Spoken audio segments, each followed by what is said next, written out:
Mao ni ang supposedly commercialize na siya sa in the near future kay himuon man nato ni siyang murag pasalubong center dayon mura pud siya na dry goods snacks inana ba so kompleto yun pohon pohon sa kuan pero karon fully functional na kining pasabot fully functional kining terminal per se lang sa sulod ang bus sulod ang van mga motor sa pagkakaroon ang atong basically ang operation diri is naay rural nga Manulod gikan sa Cagayan, Cotabato, Pagadian, Zamboanga. And then ang ato pong mga motor cab nagtemporary po sila og ali po diri.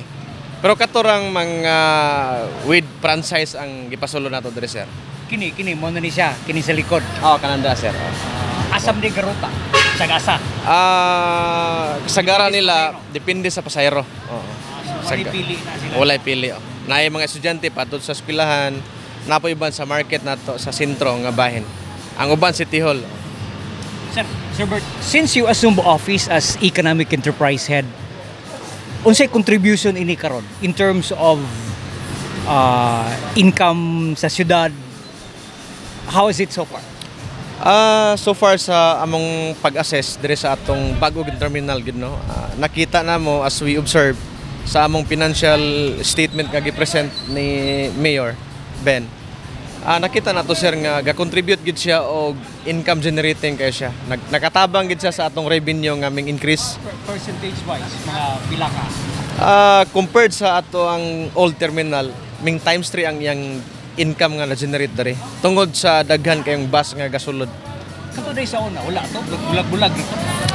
Sa una mangud sir, maihap ra ginato ang bus nga ming agi diri. Sagara gid ruta Usamis Pagadian balik-balik pa gyud.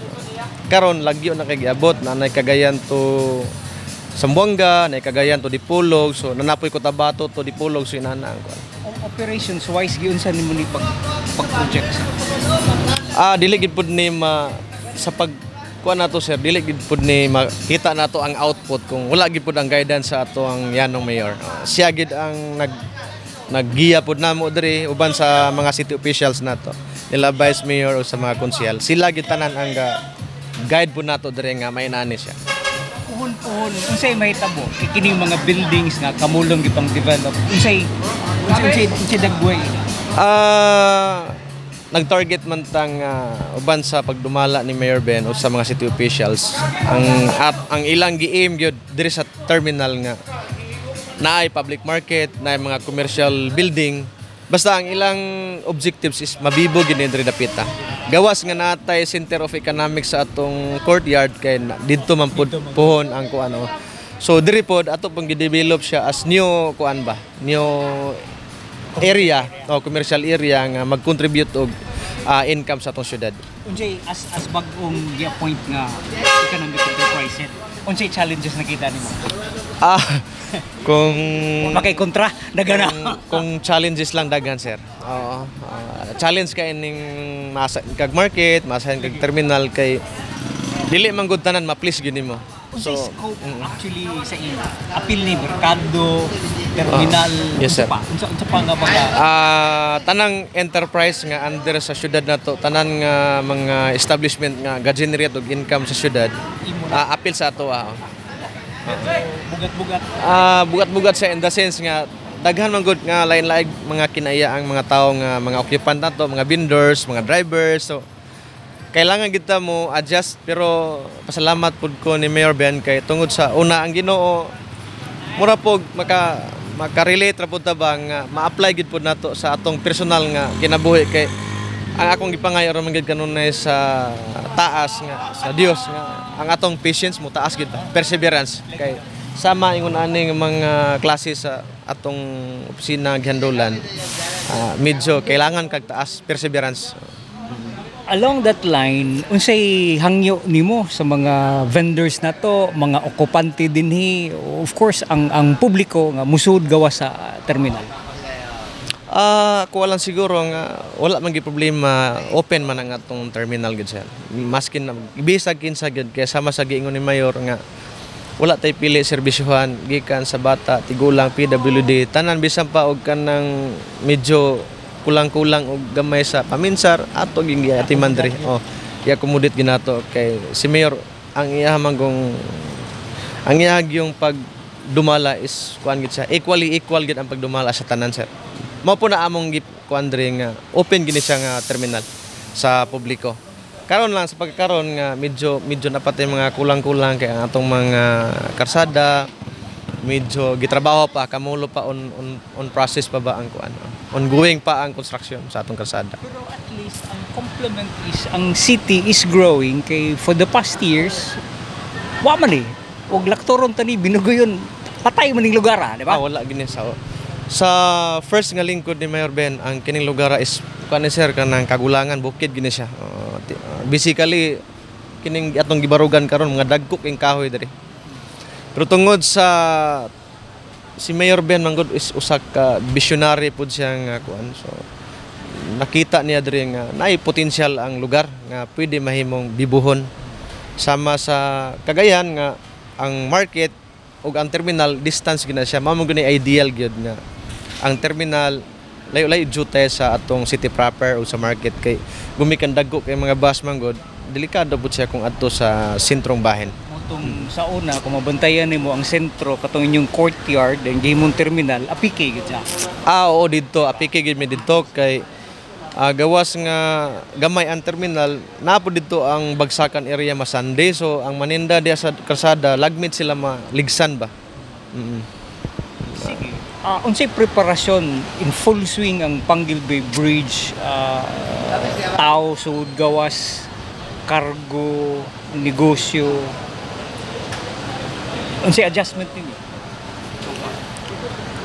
Karon gid sir sama sa balik-balik man ni Mayor Ben nga dapat prepared gid unta mi sa pag-open sa bridge but Anong naunta mo man?